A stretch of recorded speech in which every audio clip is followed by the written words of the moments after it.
పరిశుద్ధులు ప్రియులైన దేవుని పిల్లలందరికీ యేసుక్రీస్తు నామములో శుభవందనాలు తెలియజేసుకుంటా ఉన్నాను. ఈ మధ్య నేను ఒక పోస్ట్ చూశాను, అంటే ఫార్వర్డెడ్ పోస్ట్ అనమాట. అది దేవుని వాక్యమే. సంఖ్యాకాండం 6:27 అంటే ఆ అధ్యాయంలో ఆఖరి వచనం. అక్కడ ఏమని ఉంటుందంటే, దేవుని నామాన్ని వీరు ఉచ్చరించడం వలన నేను వారిని ఆశీర్వదించేదను అని ఉంటుంది. అంటే అక్కడ ఈ దేవుడైన యెహోవా మోషే గారిని పిలిచి 24వ వచనం నుంచి 6వ అధ్యాయము 24 నుంచి 26 వరకు కొన్ని మాటలు చెప్తారు.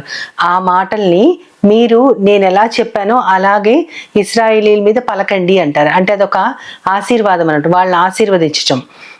అది 24 నుంచి 26 వరకు అది ఏమని ఉంటుందంటే, యెహోవా మిమ్మల్ని ఆశీర్వదించి మిమ్మల్ని కాపాడును గాక, యెహోవా మీ మీద తన సన్నిధి కాంతిని ఉదయింపజేసి మిమ్మల్ని కరుణించును గాక, యెహోవా మీ మీద తన సన్నిధి కాంతిని ప్రకాశింపజేసి మీకు సమాధానము కలుగజేయును గాక.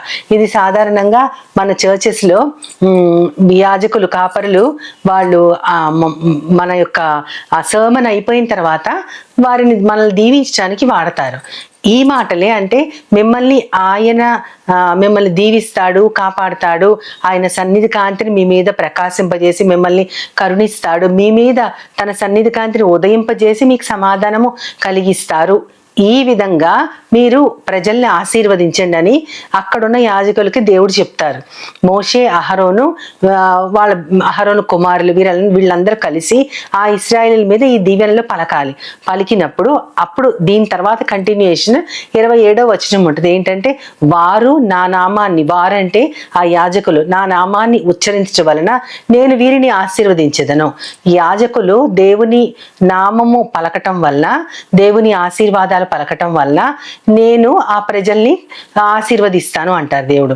అంటే అక్కడ దేవుని యొక్క ఆశీర్వాదాలు యాజకులు పలకటం వలన, యాజకుల వలన రాదు ఆ ఆశీర్వాదం, దేవుని కార్యాల వల్ల వస్తుంది. ఆ యాజకులు కేవలము దేవుడు ఆ కార్యాలను దీవించి మిమ్మల్ని ఫలవంతంగా చేస్తున్నారు, మిమ్మల్ని కాపాడుతున్నారు, మీకు సమాధానం ఇస్తారు అని వీరు దానిని కన్ఫర్మ్ చేయడం అనమాట. దేవుడు ఆ కార్యం చేస్తున్నారు అని వీరి ద్వారా ఆ ఆశీర్వచనం పలికించటం, దేవుని యొక్క నామాన్ని ఉచ్చరించటం వలన నేను వారిని ఆశీర్వదించదను. కేవలం ఆ ముందుదంతా మానేసి ఈ ఒక్కటే ఒక ఫార్వర్డెడ్ పోస్ట్ లాగా వస్తూ ఉంది. దేవుని యొక్క నామాన్ని ఉచ్చరించడం వలన నేను వారిని ఆశీర్వదించదను. ఇప్పుడు మనం ఒక్కొక్కసారి దేవుని నామాన్ని భయం కలిగినప్పుడు, బాధ కలిగినప్పుడు కేవలం ఆ నామాన్ని ఉచ్చరిస్తాం. అంటే కేవలము ఆ నామం వలన ఆశీర్వదించటం పడటం కాదు. అక్కడ నామం అంటే ఏంటో మనం అర్థం చేసుకోవాలి. దేవుని నామం అంటే ఆయన యొక్క సన్నిధి, ఆయన యొక్క అధికారము, మనకి ఆయన ఇచ్చే సమాధానం. ఈ మూడు ఆయన యొక్క సన్నిధి, సమాధానము, ఆయన యొక్క అధికారము. ఆయన యొక్క సన్నిధి ఉంటే దేవుడు మిమ్మల్ని ఆశీర్వదించి మిమ్మల్ని కాపాడును గాక, మనల్ని కాపాడతారు. దేవుని సన్నిధే మనల్ని ఎప్పుడు కాపాడుతూ ఉంటుంది. మన తోడు వచ్చేది దేవుడు మాత్రమే. ఆయనే మనల్ని కాపాడగలడు. అంటే ఆయన సన్నిధి మాత్రమే. ఆయన తన సన్నిధి కాంతిని ప్రకాశింపజేసి మనల్ని కరుణిస్తారు. కరుణించటం అంటే ఆయన ఒక్కరే చేయగలరు, అది ఆయన అధికారం. కరుణించడం ఇంకెవరు చేయలేరు. మనుషులు కరుణించడం అంటే అది చిన్నవి ఇవ్వడము, లేదా చిన్న హెల్ప్స్ చేయడం, అవన్నీ సహాయాలు. మనుషుల యొక్క మంచితనాన్ని బట్టి మనకి సహాయాలు జరగచ్చు, మనం ఇతరులను ఆదరించవచ్చు. కానీ దేవుని వలన మాత్రమే మనకి కరుణ అనేది లభిస్తుంది. అది ఆయన అధికారం. ఆయన అధికారం వల్ల మనం కరుణించబడతాము. అదేవిధంగా తన సన్నిధి కాంతిని ఉదయింపజేస్తాడు ఆయన. అంటే చీకటిలో ఉన్న ప్రజలు చీకటిలో ఉన్నా సరే ఆయన తన కాంతిని ఉదయింపజేస్తాడు. అది ఆయన మహిమకి గుర్తు. కాంతిని ఉదయింపజేసి తన సమాధానాన్ని కలిగిస్తాడు, ఆయన మహిమకి గుర్తు.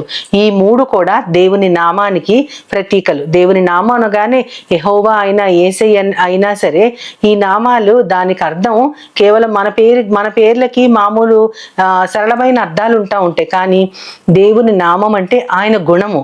అదే కదా మోషేకి దేవుడు ప్రత్యక్షమై యెహోవా అనే నామాన్ని ప్రకటించినప్పుడు, నేను ఎవరిని చెప్పను, నువ్వు నువ్వు ఎవరివని చెప్పనని మోషే గారు అడిగినప్పుడు యెహోవా చెప్తారు, నేను యెహోవా అనే నామం ప్రకటించి దీర్ఘశాంతుణ్ణి, దయాళుణ్ణి అని చెప్తూ 1000 తరముల వరకు కూడా కరుణించగలవాడని నేను, నా ఆజ్ఞలు పాటిస్తే అనుకుంటూ ఆయన లక్షణాలని చెప్తారు. ఒక జాబితా లాగా దేవుని యొక్క లక్షణాలే ఆయన నామం. కొంతమంది పెట్టుకుంటా ఉంటారు కదా పేర్లు, ఆ పేర్లను బట్టి ప్రశాంతి అని, ఆ తర్వాత సుబుద్ధి అని, ఇలాంటి పేర్లు పెట్టుకుంటా ఉంటారు. వారికి అలాంటి గుణాలు ఉండాలని తల్లిదండ్రులు పెట్టారేమో తెలియదు, కానీ వారికి ఆ గుణాలు ఉండొచ్చు, ఉండకపోవచ్చు. కానీ దేవుని నామం అలాంటిది కాదు. ఆయన నామం, ఆయన సన్నిధి, దాని యొక్క గుర్తు అనమాట. ఆయన సన్నిధే ఆయన నామం, ఆయన యొక్క మహిమే ఆయన నామం, ఆయన కలుగు చేసే సమాధానం, ఆయనకున్న అధికారం మాత్రమే ఆయన నామం. ఈ 3 మనం గుర్తుంచుకుంటే దేవుని నామానికి మనకి ఖచ్చితంగా అర్థాలు తెలుస్తాయి. ఆ దేవుని యొక్క ఆశీర్వాదం మన మీద, మన కుటుంబాల మీద, మన బిడ్డల మీద ఉంటే ఏ చెడు కూడా మనల్ని తాకదు. ఎటువంటి అనారోగ్యం కానీ, వేదన కానీ, ఏది ఈ లోకంలో మనల్ని ఎదుర్కొన్నా సరే, మనల్ని అది ఆవరించినా సరే, దేవుని యొక్క అధికారం దానిని తొలగించి ఆయన మనల్ని కరుణిస్తాడు. అది దాని అర్థం. అంత అర్థం ఆ నామంలో ఉంటుంది. ఇవన్నీ మానేసి ఆయన నామాన్ని ఉచ్చరించండి, మీరు ఆశీర్వదించబడతారు అంటే ఆ నామం యొక్క లక్షణాలు ఏంటో తెలుసుకోకుండా కేవలం ఆయన నామాన్ని ఉచ్చరించడం కాదు. ఆయన నామములో శక్తి ఉంది, అది కరెక్టే.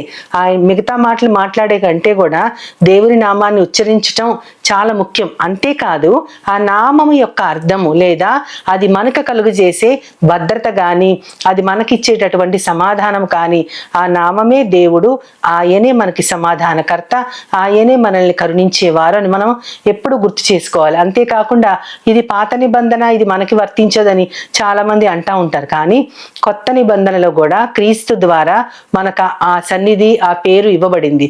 గలతీయులకు రాసిన పత్రిక 3వ అధ్యాయంలో 26వ వచనంలో క్రీస్తులో మీరందరూ కూడా దేవుని యొక్క కుమారులు అని ఉంటది. అంటే క్రీస్తు ద్వారా మనం దేవుని యొక్క కుమారులం అయ్యాము. మనం మామూలుగా దేవుని కుమారులం, కుమార్తెలమే మొట్టమొదట. కానీ మనం పాపం చేసి దేవుని యొక్క ఆ సన్నిధిని, ఆ యొక్క మహిమని, ఆ సమాధానాన్ని పోగొట్టుకున్నాం. కాబట్టి ఈ 3 ఇందాక మనం చెప్పుకున్న సన్నిధి, మహిమ, ఈ అధికారం, ఈ 3 కూడా యేసుక్రీస్తు వలననే మనకు లభించాయి. కాబట్టి క్రీస్తు ద్వారా మనము దేవుని కుమారులము. అంటే దేవుని యొక్క నామములో ఎంత అర్థం ఉందో, అది మన జీవితాన్ని ఎలా నడిపిస్తుందో, మనం ఎలా కాపాడబడతామో కూడా దాని వలన మనం తెలుసుకోగలం. ఇవి తెలుసుకుని మనము గనక మన జీవితంలో మసలితే మనం ఇతరులకు కూడా దేవుని యొక్క అధికారాన్ని పంచివ్వగలము, దేవుని యొక్క కరుణను చూపించగలము, దేవుని మహిమ కాంతుల్ని మనము ప్రకాశింపజేయగలము. ఆ విధంగా దేవునికి ఉన్న లక్షణాలే ఆయన నామమును గుర్తిస్తూ ఆయన సన్నిధిని ఎల్లప్పుడూ కలిగి మనము ఆయన అధికారాన్ని కరుణ ద్వారా మనము అనుభవిస్తూ ఆయన మహిమకి మనము కూడా ఈ లోకములో ఇతరులకి ఆయన మహిమను చూపించే వారముగా, ఆయన వారసులుగా, కుమారులుగా, కుమార్తెలుగా ఉండటానికి చిన్న ప్రార్థన చేస్తూ ఆయన సహాయాన్ని కోరుకుందాం. ప్రేమ నమ్మకం గల నా ప్రియ పరలోకపు తండ్రి, నాయనా సంఖ్యాకాండం 6:24-27 వరకు ఉన్న వచనాల యొక్క పూర్తి అర్థం ఈ రోజు మీరు నాతో మాట్లాడి నా ద్వారా ప్రభా అందరికి తెలియజేయించారు ప్రభా. నాయన దాని అర్థము మేము మామూలుగా ఉచ్చరిస్తాము, కానీ నీ యొక్క నామం అంటేనే నీ యొక్క ప్రెజెన్స్, సన్నిధి ప్రభా, నీ యొక్క అధికారం ప్రభా. నాయన నీ యొక్క ఆథరైజ్డ్గా నువ్వే దేవుడివి, మా దేవుడివి అని మేము తెలుసుకోగలిగేలాగా ప్రభా మాకు మమ్మల్ని కరుణించేవాడు నువ్వే, మహిమ నీదే, ఘనత నీకే, ప్రభావం నీ దగ్గర నుంచి బయలుదేరి వస్తుందని మేమందరం తెలుసుకొనగలిగితే మా జీవితాల మీద దేవుని కుమారులం, కుమార్తెలం అనే ముద్ర మేము కలిగి ఉండటానికి నన్ను, మమ్మల్ని అందరినీ నీ చేతులకు అప్పచెప్పుకుంటూ నీ ప్రియ కుమారుడు, నా ప్రియ ప్రభు అయిన యేసుక్రీస్తు వారి ద్వారా కోరి ప్రార్థిస్తున్నాను పరమ తండ్రి. ఆమేన్, ఆమేన్, ఆమేన్. వందనాలు. As Jesus now is all.